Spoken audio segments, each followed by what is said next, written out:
entendu au cours de tous les propos liminaires, le cadre a bien été posé, les enjeux aussi, auxquels doivent répondre aujourd'hui les acteurs de l'ESS et les nouveaux entrants dans le paysage que sont les entreprises à mission. Mais en définitive, est-ce qu'il y a matière à controverse entre ces deux structures qui, in fine, sont censées, sur le papier en tout cas, poursuivre le même objectif, c'est-à-dire le bien commun, et en particulier dans le champ social. Et cela même si leurs principes d'action, leurs modèles économiques sont bien différents. Donc je vais me tourner d'abord vers vous, Claire Toury. Vous présidez le mouvement associatif. Déjà pour commencer, est-ce que vous pouvez nous présenter rapidement ce qu'est ce mouvement, son projet, ses ambitions ? Alors bonjour, j'ai la lourde tâche de commencer. Donc le mouvement associatif, c'est la tête de réseau des têtes de réseau associatives, si vous voulez. Donc c'est le mouvement qui rassemble les différentes coordinations, groupements, associations nationales qui... ça rassemble environ une association sur deux en France, donc c'est près de 700 000 associations. Ça couvre tous les champs, l'éducation populaire, le sport, la culture, le sanitaire et social, l'international, etc. Et donc on a pour objectif de porter la voix des associations un peu partout en France. Voilà, en quelques mots. Très bien. Alors, comment vous analysez l'arrivée dans le paysage des entreprises à mission, vous à titre personnel, mais aussi par rapport à ce que vous disent vos différents membres ? Oui, alors du coup, j'ai fait l'exercice des chiffres. Donc les entreprises à mission, c'est 250 ou 255. 250, c'est ce qu'on voilà, a dit tout à 250 l'heure. entreprises à mission. 500 000 salariés, vous le disiez. 250 000 qui sont membres du groupe La Poste. Alors, j'ai regardé aussi comment était composé le groupe La Poste, c'est intéressant. Il est quand même à 100% composé de capitaux publics. Donc ça interroge aussi. 66% de la Caisse des dépôts, 34% de l'État. Et j'ai regardé la mission de La Poste. Au service de tous, utile à chacun, La Poste, entreprise de proximité humaine et territoriale, développe les échanges et tisse les liens essentiels en contribuant au bien commun de la société tout entière. Donc moi, ma question, c'est est-ce que La Poste n'avait pas déjà cette mission avant de devenir une entreprise à mission ? Mais bon, ça, c'est la question d'après. À côté, le monde associatif, qu'est-ce que c'est ? Les derniers chiffres sont sortis il y a 2 jours, ça tombe bien. En 2020, les associations, c'est entre 1,4 et 1,5 million. Donc c'est quand même assez... de salariés de structures. De structures. 1,8 million de salariés, c'est presque 10% de l'emploi privé. Donc je veux pas avoir l'impression de minimiser l'impact, la présence des entreprises à mission, mais je pense qu'on parle quand même de 2 réalités très différentes. Le monde associatif a été formalisé en 1901, les entreprises à mission en 2015. Voilà. Je ne sais pas si on parle tout à fait de la même chose. Donc, du coup, premier élément, pour commencer à vous répondre, je ne vois pas les entreprises à mission comme une menace absolue et je ne suis pas certaine qu'il faille qu'on s'oppose parce que c'est 2 réalités qui sont assez différentes. Et en termes de chiffres, je viens de vous en donner quelques-uns, ils parlent mieux que moi, en fait. Et donc, c'est ces 2 réalités qui ne sont pas forcément comparables. Ensuite, il y a la question de la finalité. Parce que moi, je suis d'accord avec ce qui a été dit, statut n'est pas vertu, ça c'est sûr. Et toutes les structures associatives ne sont pas parfaites. On sait qu'il y a parfois des dérives, ça peut exister. En revanche, il y a une chose qui est incontestable, c'est que les associations, même si elles ont des activités lucratives, elles sont à but non lucratif. Et ça, c'est une différence fondamentale. Ça veut dire quoi ? Ça veut dire qu'une association, même si elle gagne de l'argent, elle va réinvestir l'argent dans le projet. Et donc, du coup, c'est pas du tout la même chose. On va pas chercher à s'enrichir. Enfin, moi, je préside le mouvement associatif. Il y a personne dans les associations qui s'enrichit en étant membre d'une association. C'est pas ça la logique. Donc alors, voilà. Donc la finalité est quand même très très importante. Et sur le modèle économique, on aura l'occasion d'y revenir à plusieurs reprises au cours de nos débats. Une dernière question. Est-ce que l'arrivée des entreprises à mission, vous le disiez, il ne faut pas les voir comme une menace, mais justement, si on regarde les choses de manière positive, est-ce que vous pensez que ça peut avoir un effet levier, un effet d'entraînement auprès des autres entreprises qui agissent aujourd'hui uniquement dans l'économie classique Je pense qu'il faut qu'on se félicite que ça existe, ce statut des entreprises à mission. C'est très bien. Oui, pardon. Merci Delphine, tu parleras, tu complètes. Vous aurez la parole, ne vous inquiétez pas. Non, c'est une qualité. C'est une qualité. Donc on peut se féliciter que ça existe. Et puis c'est très bien si l'économie classique se soucie de... Se pollinise. Se pollinise exactement, c'est une bonne chose. Donc oui, je pense que ça va croître. Après, encore une fois, c'est des réalités qui sont très différentes. Très bien. Je vous propose de passer à un cas concret et je me tourne vers vous, Claude Mathieu. Vous êtes le dirigeant dans une autre vie professionnelle, vous êtes le dirigeant d'un groupe de conseil, Accor Consulting, et vous venez de créer une toute nouvelle entreprise à mission qui s'appelle Yellow, qui est un organisme de formation. Est-ce que vous pouvez nous expliquer pourquoi le choix de ce statut et quel est l'objectif de cette qualité, cette mission, attention. De cette qualité, de cette mission, et quel est l'objectif de cet organisme de formation qui est un CFA, si je ne me trompe pas? Oui, merci. Tout d'abord, donc, je fais partie de ces entreprises qui arrivent sur le marché. Alors, elles viennent juste d'arriver, puisque en fait, le CFA Yellow a été lancé donc, en mars dernier. En revanche, ma réflexion, elle remonte à plus de 3 ans. Donc, dans un ancien temps, j'étais dirigeant d'une entreprise en alternance, à peu près avec 1500 jeunes. Et j'ai vendu cette entreprise il y a à peu près donc, 6 ans.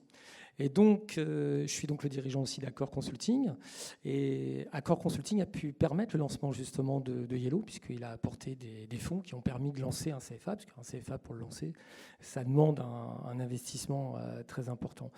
Alors, le pourquoi nous sommes lancés dans cette aventure. Et ça, c'est important pour nous. Tout d'abord, qu'est-ce que nous faisons?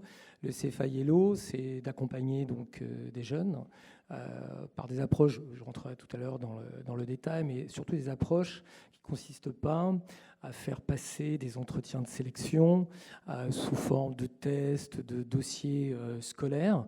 On est dans une autre approche qui consiste en fait à recruter des personnes sur leur motivation personnelle et leur envie de mener des dossiers, des projets professionnels, solidaires ou sociaux. Donc ça, c'est un point important. Et le second, c'est de mettre en place une pédagogie complètement différente de ce qui se passe et le pourquoi. Donc on a décidé de se lancer dans la pédagogie positive, qui est une pédagogie en fait qui permet à des jeunes de mieux apprendre, de mieux apprendre dans le lieu dans lequel ils vont se retrouver et surtout d'avoir une relation totalement différente donc, avec leurs professeurs. D'ailleurs, qui chez nous ne s'appellent pas des professeurs, mais sont plutôt des facilitateurs. Et notre but est d'arriver en fait à prouver très rapidement qu'en utilisant d'autres méthodes pédagogiques qui sont connues, mais qui ne sont pas encore utilisées dans la plupart des organismes de formation, et notamment au CFA et dans les écoles, permettre de prouver qu'en fait, il est possible d'apprendre différemment, qu'il est possible d'en arrêter avec les PowerPoint, qu'il est possible d'éviter la relation et la posture haute des formateurs ou des professeurs qui en fait vont envoyer de l'information, vont envoyer des messages, vont envoyer des solutions sans réfléchir à comment on pourrait faire en sorte de responsabiliser donc le jeune, l'apprenant, le responsabiliser lui-même, le rendre acteur de sa propre formation. C'est ça le point important, c'est-à-dire apprendre autrement pour pouvoir après travailler peut-être autrement dans d'autres entreprises. Notre finalité, elle est là. C'est que je pense que si on utilise l'éducation, si on accompagne les jeunes immédiatement dans une autre relation avec le prof, eux-mêmes, en fait, comme ils sont en apprentissage chez nous, ça va leur permettre, quand ils vont en entreprise, de commencer aussi à avoir une relation différente dans les entreprises, une relation en fait OK, c'est-à-dire c'est pas parce que tu es mon manager ou un expert que je te dois un respect hiérarchique, mais plutôt une relation de construction, de collaboratif. Et c'est ce que je recherche, arriver à faire en sorte que les relations dans l'entreprise puissent évoluer vers ce qui devrait être normal. Des échanges tout à fait classiques, on travaille ensemble et on est dans le collaboratif. Voilà. Donc ça, c'est le premier aspect qui est essentiel pour moi.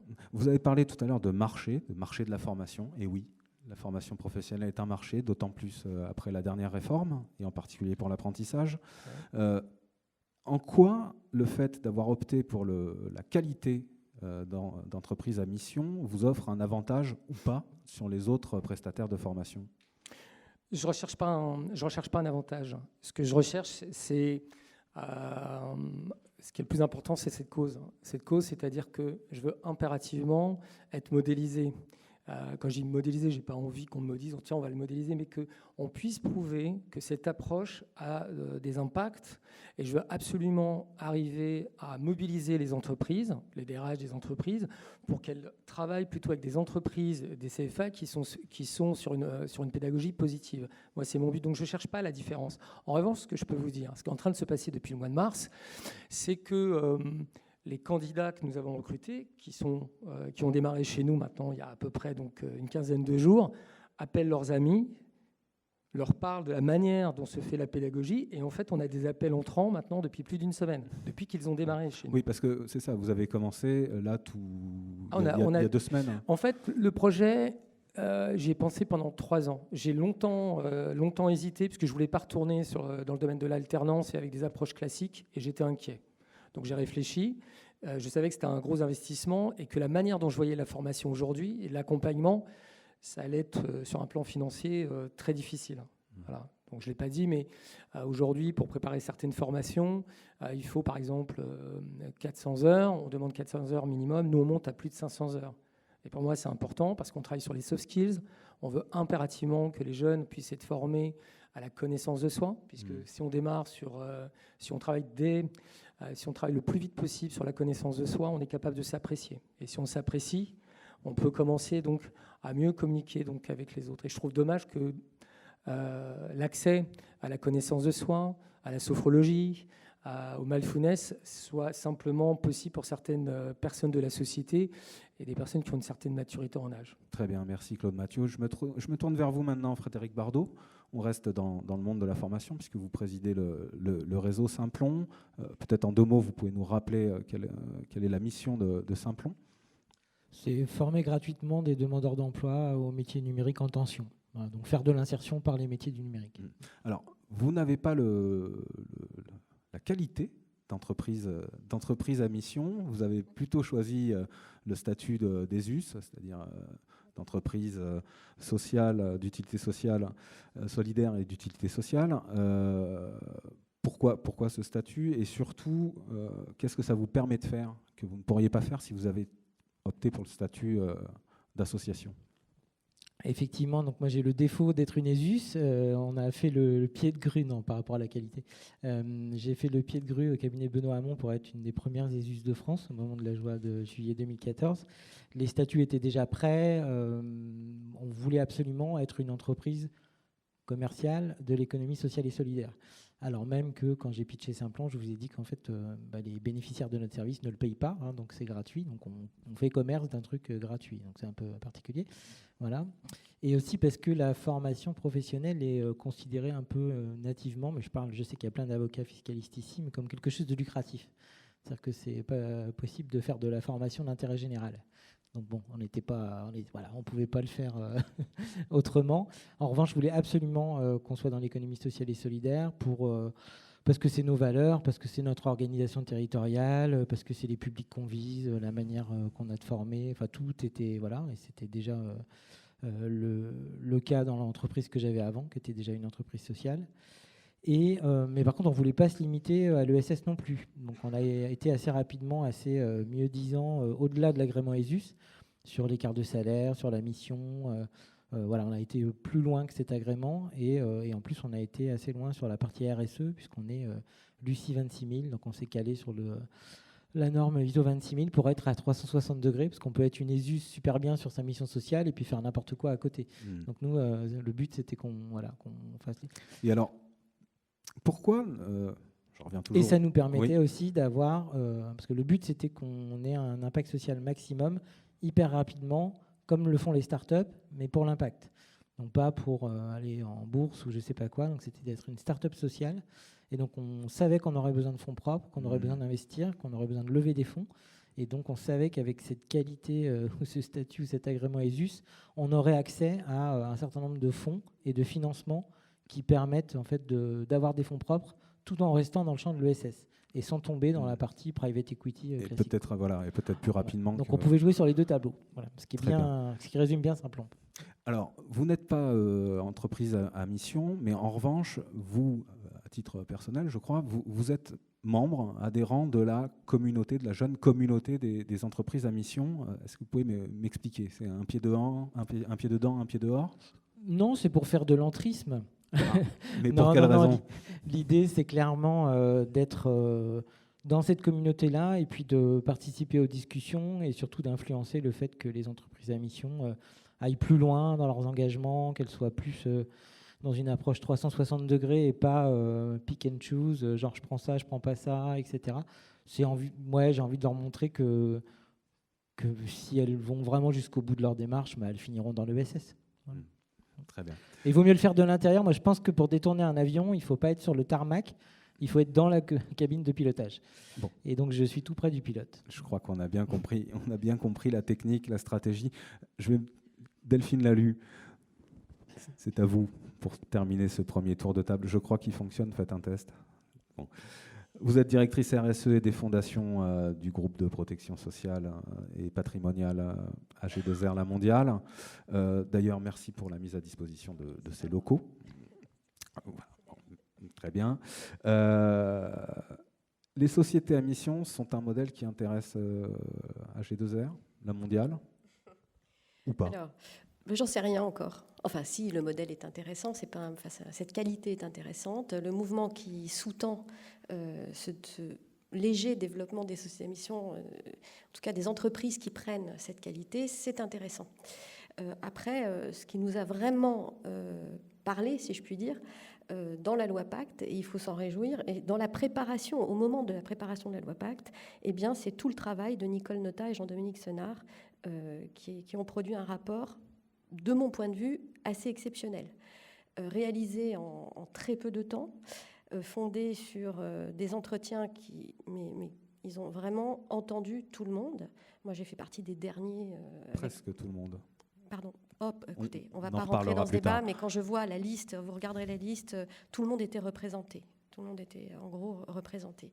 Et le résultat est incroyable. C'est-à-dire qu'en fait, c'est eux qui mettent sur la table, la question de l'intérêt propre, qui est traduit en droit par la modification de 1833, et donc on a conservé le terme intérêt social, donc, qui rappelle que la société, qui rappelle qu'une société, au sens juridique du terme, qu'une entreprise n'a pas un objectif, ne poursuit pas un objectif d'intérêt général. Déjà, ils sont clairs. Ça, c'est le premier mérite de ce rapport. À un moment où beaucoup considéraient que le capitalisme pouvait être d'intérêt général.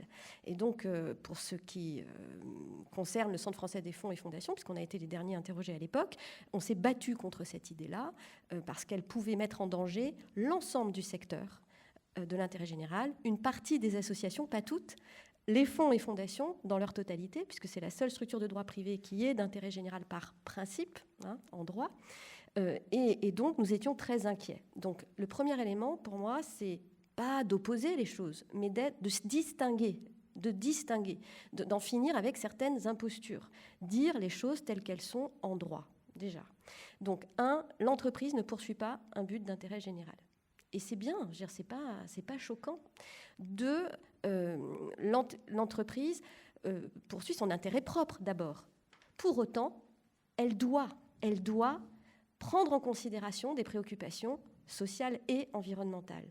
Et 3, vous l'avez très bien rappelé, elle peut avoir une raison d'être. Elle doit, dans le rapport Notat-Senard, c'est plus injonctif. Toutes les entreprises devraient se doter d'une raison d'être qui dépasse, qui transcende le seul objectif de lucrativité. Et le rapport Notat-Senard s'adresse à tous. Et après, de nous proposer des choses en termes de gouvernance, etc., etc. Et le rapport, il faut le relire. Tout le monde a oublié ce rapport. Et moi, c'est le premier élément. Chez AG2R La Mondiale, on a le rapport avec nous. Et on a construit notre raison d'être sur la base de ce rapport. Oui, pour une raison que vous n'avez peut-être pas suffisamment dit, le 1833, c'est la vraie révolution de la loi Pacte. Intégrer dans la définition de l'objet social de la société cette idée que toute société, quelle qu'elle soit, doit prendre en considération des préoccupations sociales et environnementales, en fait, vous ne vous rendez pas compte à quel point ce truc-là est révolutionnaire. Pour moi, c'est la plus importante des modifications. Le 1835, c'est la démarche volontaire, la raison d'être, inscrite ou pas dans les statuts, ça, c'est une démarche volontaire. Et puis après, l'entreprise à mission, la qualité, c'est le plus. Et on est en train de faire un truc incroyable depuis la sortie de ce rapport Notat-Senard et de la loi Pacte, c'est qu'on fait passer un arbre pour la forêt. Alors moi, je n'oppose pas les sujets, je dis simplement que ne nous trompons pas de priorité. Voilà. Et chez AG2R La Mondiale, on s'est doté d'une raison d'être, en bon acteur de l'ESS, en associant l'ensemble des personnes et hiérarchiquement en commençant par les représentants de nos assurés, avant d'interroger les salariés. Et on a construit notre raison d'être dans le respect de l'esprit de la loi, qu'est la loi Pacte, fondée sur le rapport Notat-Senard. Alors, si je peux, sur la raison d'être de la G2R, si je comprends bien, vous avez attendu la loi Pacte pour vous en doter. Mais est-ce qu'il fallait attendre une loi puisque vous portez ces valeurs, enfin ça fait partie de votre ADN à la G2R. Pourquoi attendre? Alors, on n'a pas attendu la loi Pacte ni le rapport Notat-Sénard pour prendre en considération des préoccupations sociales et environnementales dans notre modèle d'affaires. C'est-à-dire l'article 1833, chez nous, il est inscrit dans le modèle d'affaires, dans les plans d'entreprise, dans la culture, même dans la culture, si on pense à Henri Nouérit, pour ceux les plus anciens de l'économie alternative et solidaire, un des fondateurs de la NEF. Je le dis parce que dans le champ de l'économie sociale, on oublie un peu ce secteur de l'économie alternative et solidaire. Donc Henri Nouérit, qui est quand même aussi à l'origine des coopératives de la NEF, rappelait qu'en bon anthroposophe, il y a trois domaines, la culture, le droit et l'économie. Il faut toujours distinguer les choses. Eh bien, chez AG2R La Mondiale, par culture, notre dimension culturelle, c'est le paritarisme et le mutualisme. Au nom de cela, depuis toujours, on prend en considération des préoccupations sociales. C'est même le cœur de notre métier, c'est le cœur de la protection sociale. Ce qui est plus compliqué, c'est comment un acteur de protection sociale intègre la dimension environnementale. Donc ça fait un peu moins longtemps. Ce n'est pas depuis la naissance de la Mondiale ou la naissance d'AG2R. C'est depuis 20 ans, seulement 20 ans pour AG2R La Mondiale, en tant qu'investisseur institutionnel. Donc là, on a été un des pionniers en matière d'investissement socialement responsable. Donc oui, le 1833, il est pris en considération depuis toujours et depuis 20 ans pour la partie environnementale. En revanche, nous avons effectivement attendu la loi Pacte pour se doter d'une raison d'être spécifique. Alors, je pourrais expliquer pourquoi, mais peut-être parce que ça a à voir avec le fait que nous n'avions peut-être pas besoin de le faire jusqu'ici, parce que nous avons un objet, une mission fondamentale qui est la protection sociale. Et l'assurance de protection sociale qui est complètement pensée par les représentants des assurés en complémentarité de l'action publique. Et ça, je pense que c'est très important de l'avoir en tête. Merci Delphine Lalleux. Je me retourne vers vous, Frédéric Bardot. Sur les entreprises à mission donc, qui se dotent d'une raison d'être, est-ce qu'il n'y a pas un risque, je ne sais pas comment formuler ça de manière diplomatique, mais d'entretenir un peu la confusion, c'est-à-dire que ça se limite à être un acte de communication vers l'externe, en se disant voilà, j'ai une raison d'être, regardez, elle est bien écrite, mais est-ce que c'est suffisant? Et donc vous, en tant que membre de la communauté des entreprises à mission, qu'est-ce que vous observez? Il y a des gens qui sont vraiment très différents et qui font les choses de manière pour des motifs assez différents. Donc il y a des gens clairement qui sont opportunistes, il y a du entreprise à mission washing, ça bien sûr il y en a plein, mais c'est pas ça qui m'intéresse dans la communauté. C'est plutôt la gradation effectivement entre je me dote d'une raison d'être, je me fixe des objectifs, je suis audité par un tiers et je vais au-delà de ça. Enfin c'est le chemin en fait et la courbe de progression.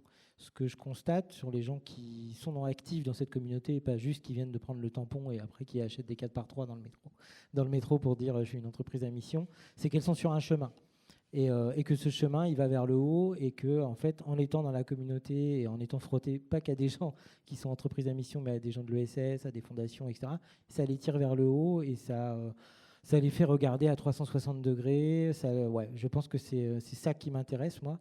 Je ne sais pas si l'intérêt général, c'est si étranger que ça au capitalisme. Je ne sais pas si l'intérêt général est le monopole de l'État.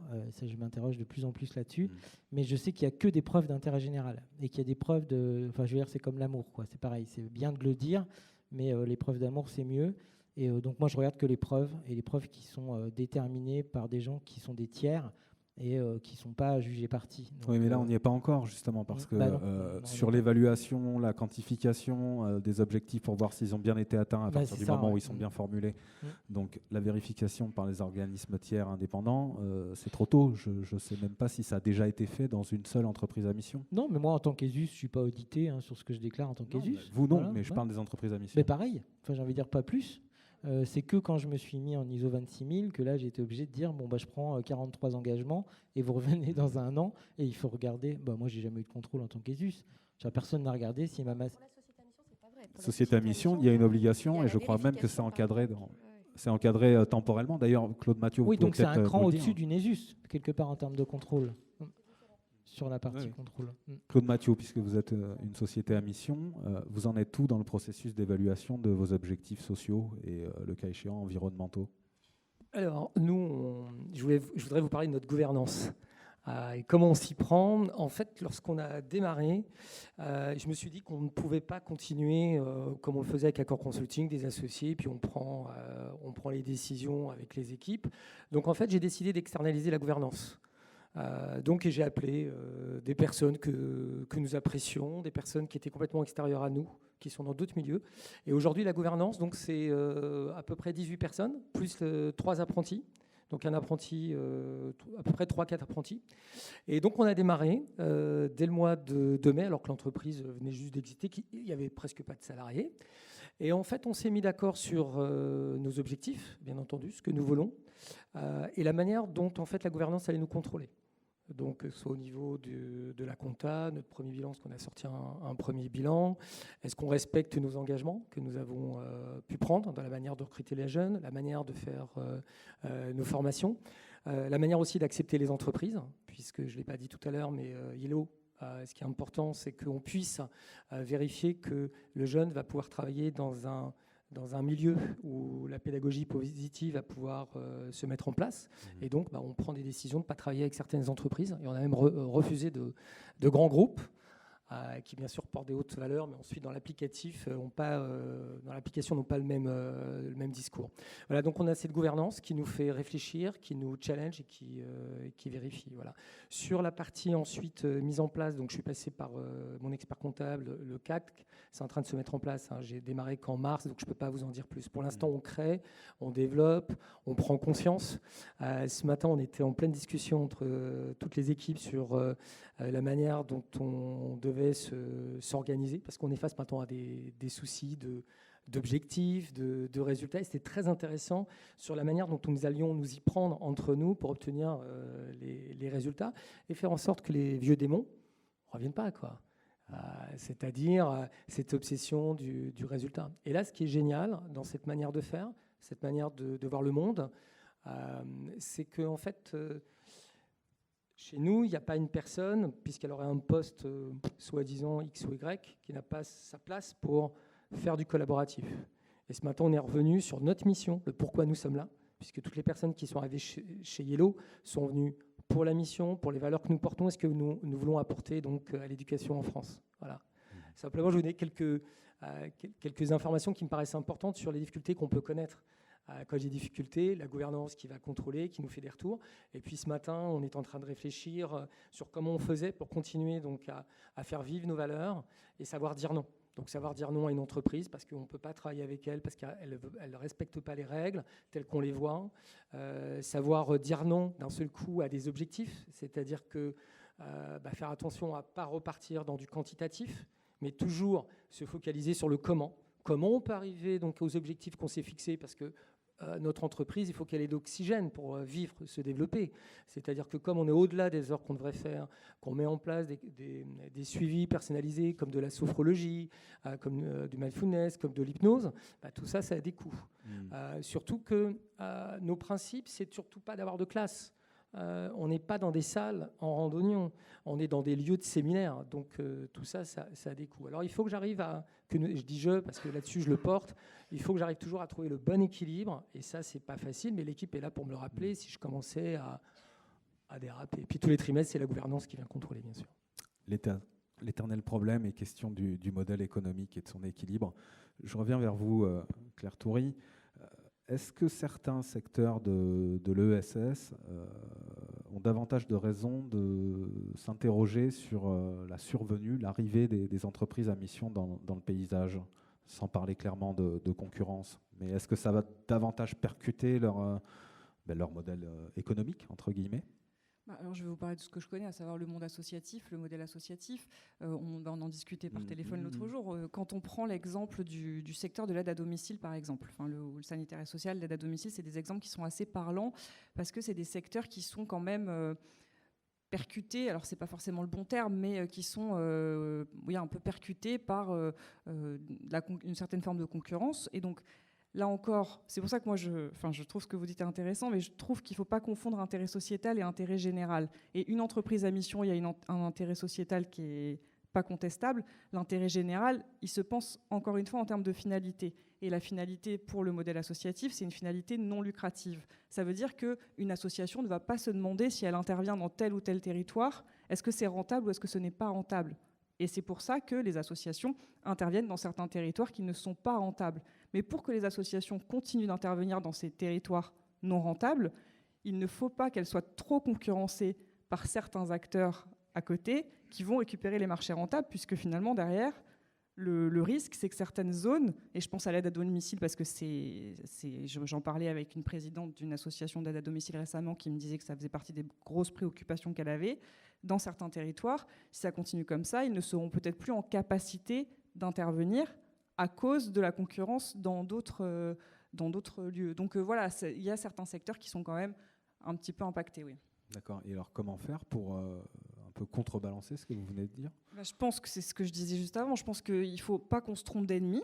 Donc c'est là où moi, le discours que je tiens, c'est statut n'est pas vertu, les entreprises à mission, c'est une qualité qui est intéressante. Tu as vu Delphine, j'ai bien retenu, c'est une qualité intéressante et c'est très bien que les entreprises se préoccupent des impacts sociaux, environnementaux.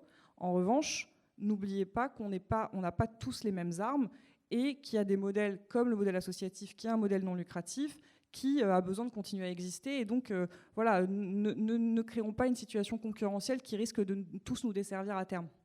D'accord. Alors, Delphine l'a lu.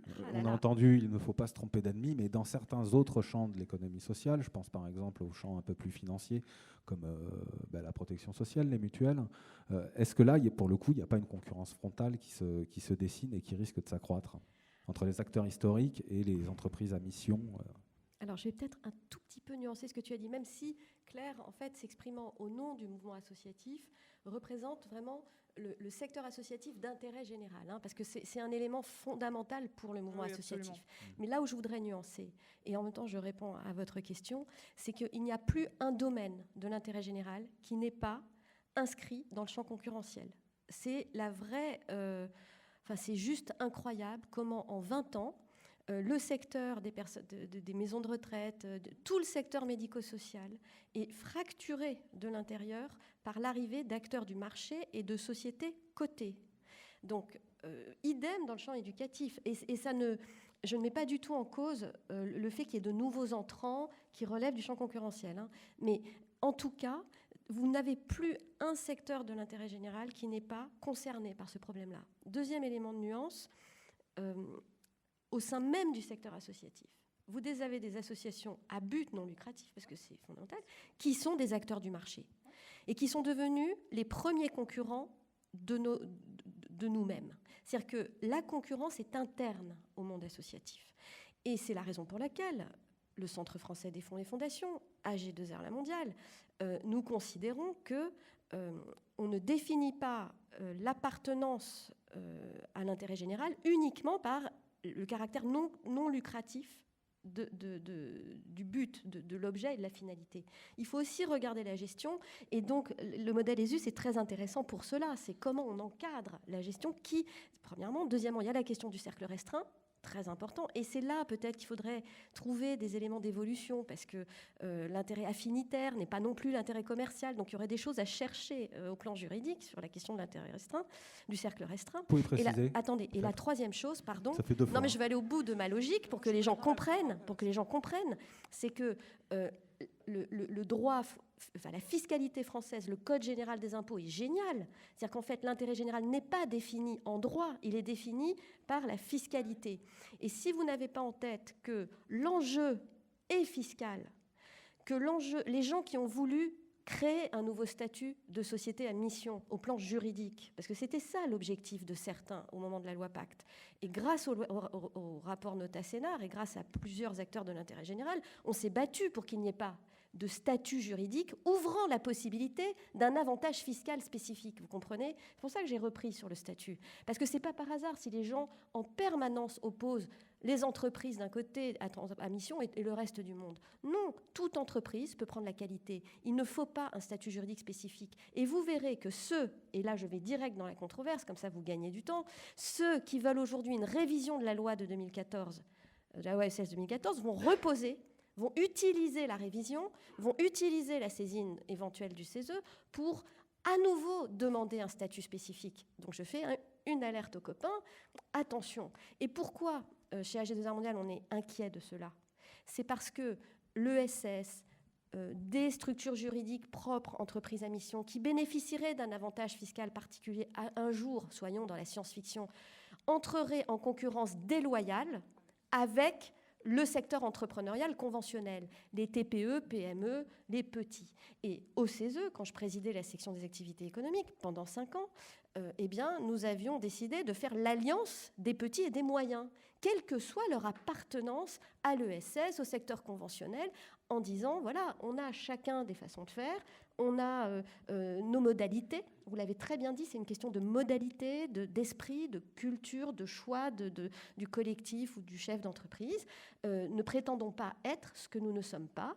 Et il y a une place pour tout le monde. Et en cela, l'introduction était formidable à la fois de vous deux. Hein, c'était très clair.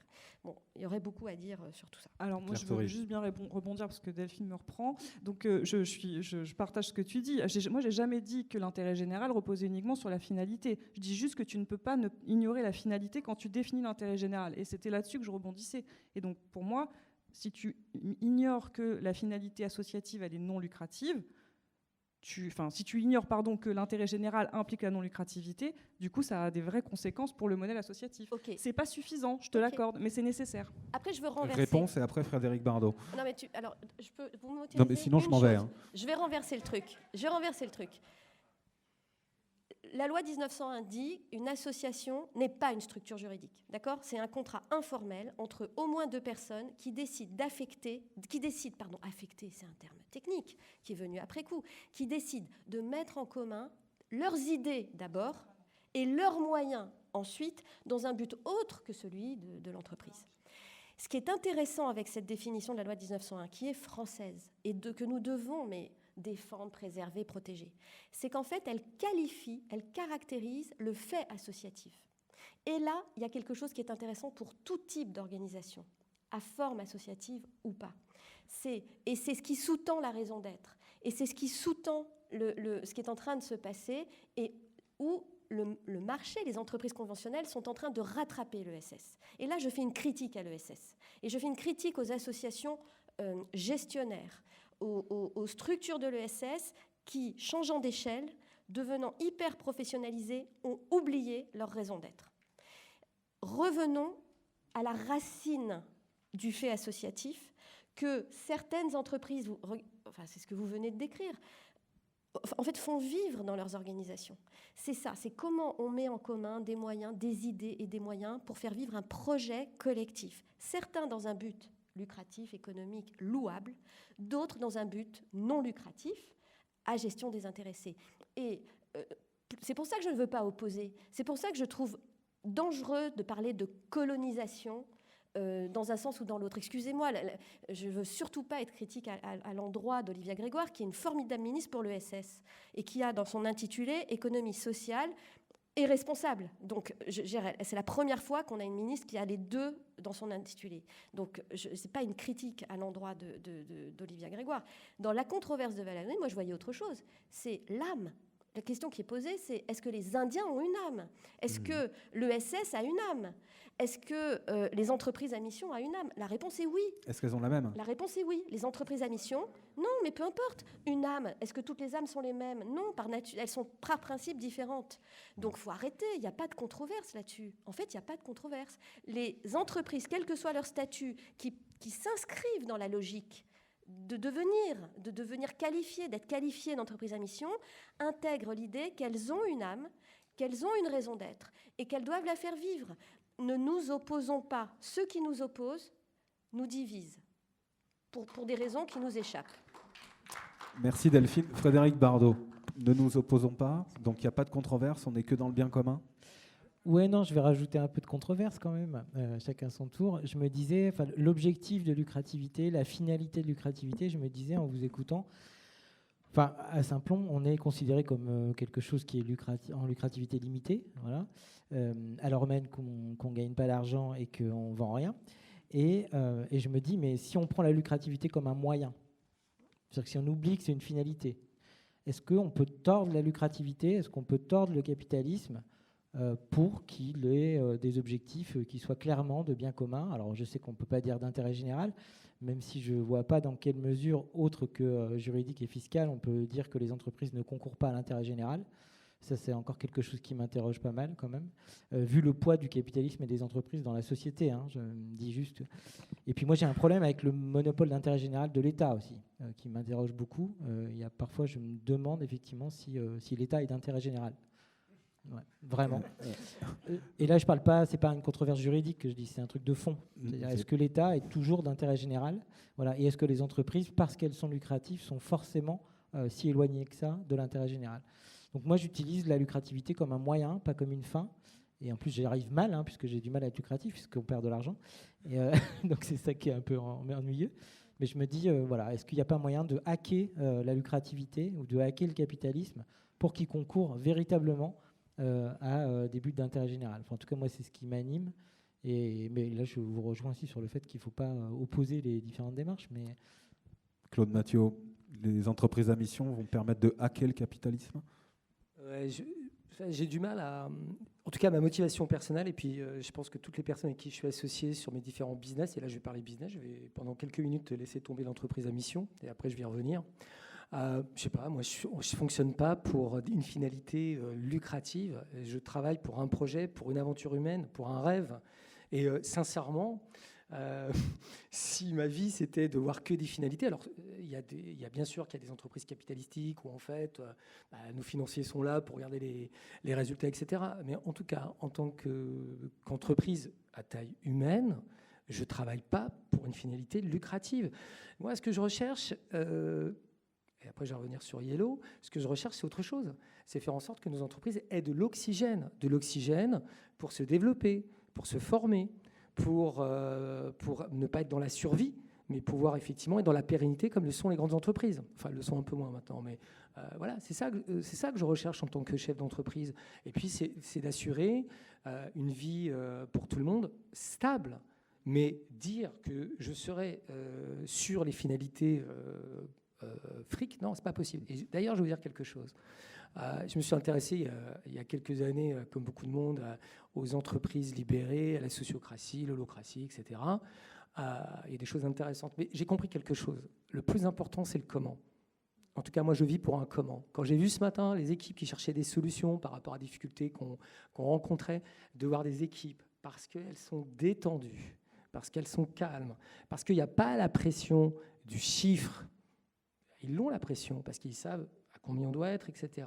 Mais quand il n'y a pas la pression du chiffre, mais simplement de la créativité, de l'innovation, ça se passe bien. Et pourtant, il y a bien sûr des finalités, une obligation d'avoir des ressources. Il y a à côté des charges, il y a des ressources. Mais je pense que l'entreprise a évolué, que le capitalisme, en tout cas, moi, j'en fais pas partie de ce type de capitalisme qui considérerait il n'y a que le pognon qui compte, il n'y a que ça qui compte. C'est pas possible. Et de toutes les façons, puisque ce qui m'intéresse, moi, dans mon accompagnement chez Yellow, c'est les jeunes. Les jeunes aujourd'hui qui rentrent chez nous, chez Yellow, avec le statut de salarié, ou les jeunes qui sont dans les entreprises, vous ne pouvez pas leur parler de finalité lucrative. Ça ne marche pas. C'est complètement délirant. En tout cas, moi, je ne vois pas le monde de cette manière-là, et de moins en moins. Et je passe mon temps à rencontrer les dirigeants, à discuter avec eux. Et moi, je sens qu'il y a une fin de ce système. En tout cas, on arrive à la fin de ce système. Ouais, c'est pour ça que quand j'entends parler de lucratif, je ne comprends pas. Hein. Oui, mais alors justement, surtout ne le prenez pas mal. Hein, ce n'est pas une attaque, c'est juste pour comprendre. Vous avez fait le choix de l'entreprise à mission pour l'organisme de formation Yellow. Pour Yellow. Pourquoi vous n'avez pas basculé sur votre autre activité de conseil, Accor? Parce que... il faut être...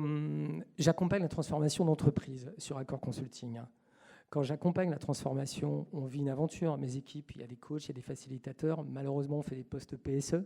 on accompagne toutes les difficultés, c'est notre métier. Mais là-dessus, quand le dirigeant nous regarde ou le DRH nous regarde, il nous paye pour faire une mission, et derrière ça, il y a une finalité, alors là, pour le coup, qui est fait de faire en sorte que l'entreprise ne perde pas sa motivation et qu'elle puisse effectivement être orientée sur les résultats, et les résultats financiers. Donc, Accor répond bien au marché sur lequel il est et ce que veulent les gens. Voilà, et on répond, et on facture, et on fait des résultats. Sur Yellow, c'est complètement autre chose. Ce sont des personnes qui représentent l'avenir de notre société. Si nous les formons, si nous les accompagnons, quand ils vont rentrer dans les entreprises qui sont en train de se passer, ils vont pouvoir développer d'autres formes de relations. Quand vous formez un jeune à la communication non violente, ça a des impacts immédiats dans le service dans lequel il est. Moi, quand je vois dans les entreprises, on attend qui sont formés aujourd'hui à ce type de formation, communication non violente, aisance relationnelle, faire de l'improvisation théâtrale, c'est souvent des dirigeants, des managers cadres sup et managers de proximité. Mais les jeunes qui arrivent n'ont pas ce type de formation. Alors ça se développe, ça va se mettre en place, je le sais, mais ça ne se fait pas. Et moi, c'est ma seule mission, c'est arriver à faire en sorte que les relations dans les entreprises puissent évoluer et que tous les jeunes puissent avoir la chance d'accéder à ce type de formation. Je trouve insupportable qu'en 2021, alors qu'on connaît toutes les méthodes qui permettraient d'accompagner des jeunes pour qu'en formation, ils puissent mémoriser, pour qu'en formation, ils puissent passer un temps merveilleux. C'est un temps où tu es acteur de ta formation, où tu travailles sur des problématiques et que tu cherches avec les autres les solutions. En fait, aujourd'hui, ce qui se passe à l'école, c'est très simple. C'est qu'on te donne les solutions et tu dois les apprendre, mais on ne t'explique pas où est le problème. C'est drôle, mais c'est cynique. Donc tu vas en formation, pendant des heures, tu écoutes un formateur qui est descendant, qui t'envoie des slides et qui t'explique toutes les solutions. Et j'ai fait les tests, parce que j'ai discuté avec soit des gens de mon entourage, et souvent j'aurais posé, mais ça sert à quoi? Je ne sais pas, j'apprends. Et ouais. J'apprends ou je subis? Bon. Peut-être, mais ce que je veux dire, le plus important pour ça, c'est d'arriver à accompagner ces jeunes et qu'ils puissent voir l'entreprise différemment et qu'ils apportent une autre manière de penser. Et qu'ils arrivent en fait à faire basculer toutes ces relations hiérarchiques qui existent encore. Très bien, merci Claude. Je reviens vers vous, Delphine Lalu. Vous avez parlé tout à l'heure de, si j'ai bien compris, qu'il fallait aussi quand même que le monde de l'ESS se regarde dans la glace, revienne aux fondamentaux, etc. Et de fait, tout n'est pas rose dans les entreprises de l'ESS. Il y a aussi des marges de progrès. On peut parler dans certains secteurs des conditions de travail, des niveaux de rémunération.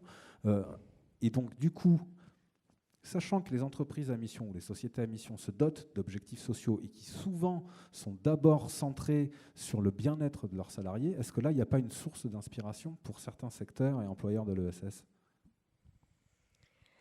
Alors, je pense que un des sujets qui est en train de revenir complètement au cœur de nos réflexions, de manière formulée ou pas formulée, c'est la question de la gouvernance. Et c'est peut-être là qu'il faut qu'on fasse la jonction entre la question de la responsabilité sociétale des entreprises, la préoccupation pour le développement durable, la préoccupation pour le développement durable qui s'est très justement focalisée sur l'articulation entre des enjeux, des défis sociaux, environnementaux, économiques. Et longtemps, on n'a pas voulu aborder la question de comment tout cela s'organise, comment on associe et comment on organise la participation au projet économique, social, environnemental de l'organisation, à la fois les clients, les fournisseurs, c'est-à-dire l'ensemble de la chaîne de valeur, et les salariés. Et je sais que je ne réponds pas à votre question sur cette... Pas encore. D'abord, pas encore. Après, le deuxième sujet, et qui est lié au sujet de la gouvernance, c'est que tout à l'heure, vous disiez quelque chose de très juste, qu'on entend souvent dans notre maison, parce que nos clients sont des entreprises conventionnelles en grande majorité, et de l'ESS, mais beaucoup des entreprises conventionnelles et leurs représentants par le biais des branches professionnelles. Vous disiez quelque chose, moi je suis un chef d'entreprise lambda, si je puis dire, je suis fille de chef d'entreprise lambda, donc je peux le... Voilà. Je ne me réveille pas le matin pour faire maximiser mon ROI. Ce n'est pas ça ce qui vous mobilise au quotidien. Et c'est vrai ça. Et en fait, ce qui nous unit tous, quelles que soient les structures juridiques et les cultures de gouvernance, eh bien, c'est la création de valeur. La question, c'est, on crée tous de la valeur. La question, c'est qu'est-ce qu'on fait de cette valeur? Comment on la partage? Est-ce qu'on la réinvestit? 99% des entreprises conventionnelles réinvestissent dans l'outil de travail parce que malheureusement, les entreprises, quelles qu'elles soient, elles sont supra-endettées. Elles sont, enfin, je veux dire, la réalité du monde économique, c'est pas ce qu'on nous raconte parfois dans l'ESS. Faut arrêter. C'est pour ça qu'il faut arrêter de nous opposer. Est-ce qu'on redistribue ? Comment on redistribue aux salariés ? Il y a tout un tas de dispositifs. Je ne vais pas le faire parce que je ne vais pas commencer à vendre les dispositifs de protection sociale, mais la redistribution aux salariés, elle est possible. D'ailleurs, les acteurs de l'ESS, quand ils gagnent de l'argent, ne les utilisent pas assez. Voilà, comme ça, c'est dit. Et puis, il y a la question de la redistribution à la société, aux clients, enfin, etc., etc. Donc, pour moi, l'enjeu essentiel de la raison d'être, et de ce qui vient de se passer avec la loi Pacte, c'est de poser, d'apporter des éléments complémentaires en termes d'objectifs, en termes de grammaire à ces questions de gouvernance. C'est-à-dire que ça enrichit cette double problématique de la création de valeur en tenant compte d'un ensemble de facteurs de durabilité et cette question de comment je partage, jusqu'à quel point je partage cette valeur avec mes parties prenantes, en l'occurrence les salariés. Je réponds là à votre question. Et dans l'ESS, on a un problème fondamental, puisque moi je suis militante associative depuis toujours, c'est la place des salariés. Je suis effondrée en tant que secrétaire générale d'une fondation de constater que quand on pose la question aux assos qui déposent, qui remplissent le dossier de candidature et aux structures de l'IAE en particulier, d'ailleurs c'est pas que les assos, c'est l'IAE, comment vous impliquez les représentants du personnel dans le projet, la case est vide. 100% du temps, la case est vide. Quel est votre lien avec les représentants syndicaux du territoire ? Parce que tout le monde parle de la GPECT, la gestion prévisionnelle des emplois et des compétences au général, en territorial, sectoriel. Et puis quand on interroge les acteurs de l'ESS, ils nous disent « Ah ben j'ai pas de contact ». C'est pour ça qu'on a créé un pôle ESS chez AG2R La Mondiale. Il y avait une place à prendre.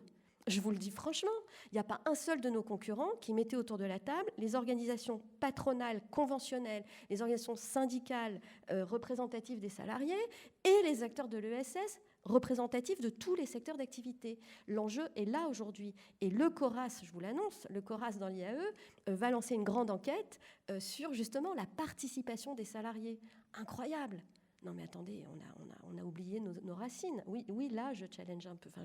Et pourtant, le Conseil sup de l'ESS, on a fait des chartes, on a fait un cadre de référence sur la RSE. Très bien. Donc oui, la raison d'être, tout le rapport Nota-Sénar, un peu la question de la qualité d'entreprise à mission avec ce comité de mission de parties prenantes. Un peu, je dis un peu, parce que vous pouvez, comme vous l'avez très bien dit, interroger la terre entière, sauf les salariés en interne et même sauf vos clients. Ça dépend vraiment, c'est à la main du dirigeant ou du groupe de dirigeants. En tout cas, ça nous force dans l'ESS à remettre ces questions assez fondamentales, originelles. C'est pour ça que je revenais au fait associatif, à ce qui finalement est la racine de la culture de l'économie sociale, solidaire, alternative et donc territoriale. Je renvoie la balle à Timothée qui travaille là-dessus.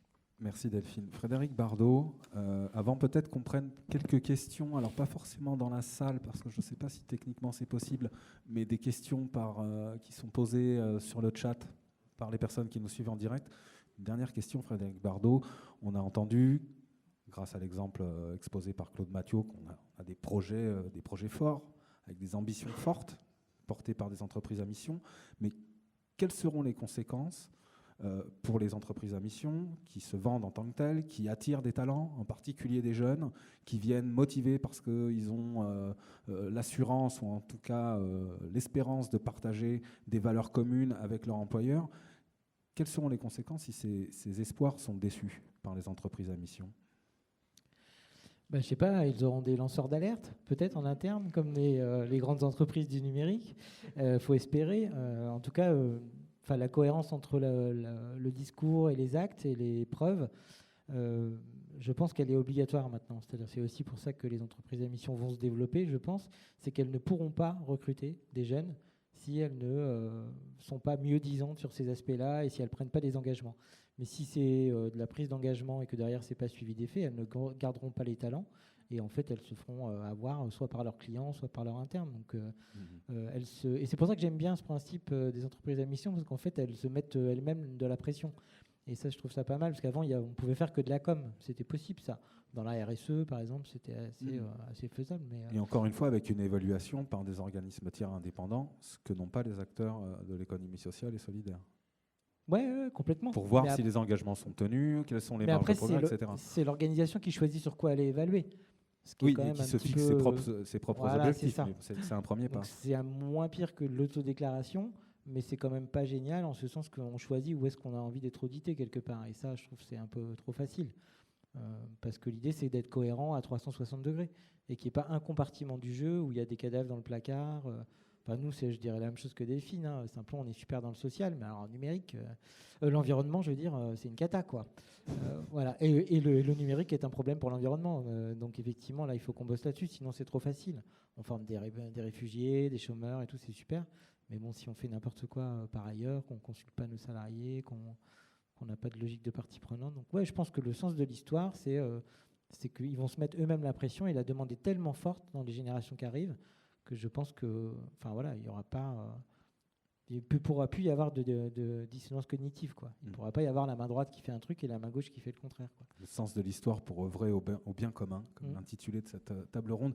Il nous reste 3 minutes, si on s'en tient à l'horloge. Donc comment on procède, Erwan? C'est vous qui venez poser les questions, je pense que c'est plus simple parce que moi je ne les ai pas.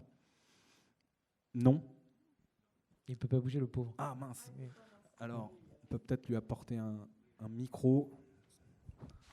Ça, on aurait dû prévoir avant. Oui, merci. C'est une question qui a été... deux questions posées sur le chat. Une première pour Claude Mathieu, donc c'est quelle est la mission de Yellow? Et une seconde qui est pas attribuée, c'est... Finalement, donc c'est une question ontologique sur l'âme des structures de l'ESS. Est-ce qu'elle n'est pas la mère de toutes les divergences au-delà du monde économique? Voilà. Vous avez 3 minutes pour répondre à ces deux questions. À vous. Claude Mathieu. Elle sera reposée tout à l'heure. Mais je la repose après. Okay. Alors, la mission, parce qu'on a 3 minutes, il faut qu'on partage le temps. Mission, donc Yellow, c'est d'accompagner donc la formation de jeunes qui puissent suivre une formation, être diplômés, comme on le dit entre nous, avec tous les jeunes, parce qu'ils sont 75, on sera tous diplômés ensemble, on n'en met pas un seul sur le côté, leur permettre d'intégrer une entreprise. Quel type de diplôme, pardon? Comment? Quel type on de diplôme? est sur Bac+3 et Bac+4, Bac+5, puisqu'on a créé des classes internes, avec, notamment on démarre avec un beau projet avec une banque. Voilà. D'accord, mais oui, voilà, dans quelle discipline, enfin dans quel secteur de On est donc, c'est très surprenant, on est débordé par les demandes en RH, parce que je ne savais pas qu'est-ce qui allait se passer pour nous. Moi, je viens du domaine du commerce, donc je pensais que le commerce serait... voilà, non. Il y a quelque chose qui se passe au niveau RH, donc c'est RH, commerce et marketing digital. Voilà. Et commerce, chez nous, c'est le moins important. D'accord. Et donc, en 20 secondes, la mission, si vous devez la résumer. La mission, pour moi, c'est faire évoluer les mentalités dans les entreprises. Voilà. Merci, Claude. Donc, deuxième question ontologique, si j'ai bien compris. Oui. Donc, c'était une question donc, à propos de l'âme des structures de l'ESS. Est-ce que le sujet de l'âme des structures de l'ESS n'est pas en soi la mère de toutes les divergences, au-delà même du monde économique? Thèse, antithèse, synthèse. À vous. Non, je suis pas sûre de... Alors soit c'est peut-être quelqu'un qui a connu les grandes confrontations idéologiques au sein des familles de l'ESS, hein, qui reposent la question de l'âme. Voilà. Je pense que grâce à la loi Hamon de 2014, on a quand même résolu et commencé à dépasser cette question. Après, cette personne a raison, c'est à la fois une question ontologique et en même temps, voilà, c'est l'aiguillon en fait. Cette question, c'est l'aiguillon et c'est pour ça que je faisais le lien avec la raison d'être. C'est-à-dire que la raison d'être devient la boussole, l'aiguillon. On soutient l'Observatoire de la raison d'être qui est présidé par Nicole Notat, qui vient d'être lancé. Et notre objectif, c'est de le faire vivre et de voir comment ça peut se traduire, justement, hein, cette boussole de la raison d'être. Et pour revenir à l'ESS, assez structurellement, ce que d'ailleurs j'ai interpellé Jérôme Sadier l'autre jour à la réunion de rentrée de ESS France, en disant voilà, il faut qu'on travaille tous ensemble aujourd'hui parce que il y a un contexte économique et on n'a pas du tout parlé de ça, mais il y a le contexte climatique énergétique qui va avec, numérique, enfin, les énormes chocs qui sont en train de nous tomber dessus pour les populations et donc pour l'économie étant une réponse parmi d'autres, en fait, l'ESS a plus que des atouts, elle a des réponses fondamentales et opérationnelles à apporter si elle se met en ordre de marche. Il faut arrêter de se poser des milliards de questions et de raisonner uniquement sous l'angle du plaidoyer. Il faut qu'on ait une vision de feuille de route économique, à la fois territoriale, tu l'as très bien dit, en alliance, en coopération avec le secteur conventionnel, parce que nos territoires, il y a plein de territoires de ce pays et d'Europe qui vont être profondément brutalisés par ce qui s'annonce. Le changement climatique, le changement numérique, ça va être brutalisant. Donc on ne sera pas assez nombreux dans les territoires pour faire vivre les territoires et dans l'intérêt des populations. Et il va falloir le faire au plan sectoriel. Aujourd'hui, on ne trouve pas d'acteurs de l'ESS capables de répondre aux besoins en matière d'économie circulaire, y compris dans l'IAE, y compris les plus gros. Enfin, soyons sérieux. Donc passons un tout petit peu moins de temps à se crêper le chignon. Travaillons des feuilles de route stratégiques, défendons notre modèle, parce que oui, notre modèle juridique et notre culture, pour revenir, donc culture, droit, là on a des choses à défendre, mais pas 100% du temps. N'oublions pas la sphère économique et l'organisation de nos feuilles de route opérationnelles stratégiques. Voilà, moi c'est vraiment... donc l'âme, oui, comme boussole d'un projet économique qui est à la mesure des besoins. Des besoins. Merci Delphine Lalu. Le mot de la fin, très brièvement, Frédéric Non, Bardot. je voulais juste te demander une précision. Delphine, tu as dit que l'ESS devait se mettre en ordre de marche, pas en marche. On est bien d'accord. Écoutez, moi je dis que l'ESS doit en même temps travailler la raison d'être et en même temps travailler son projet et sa feuille de route stratégique au plan économique et opérationnel.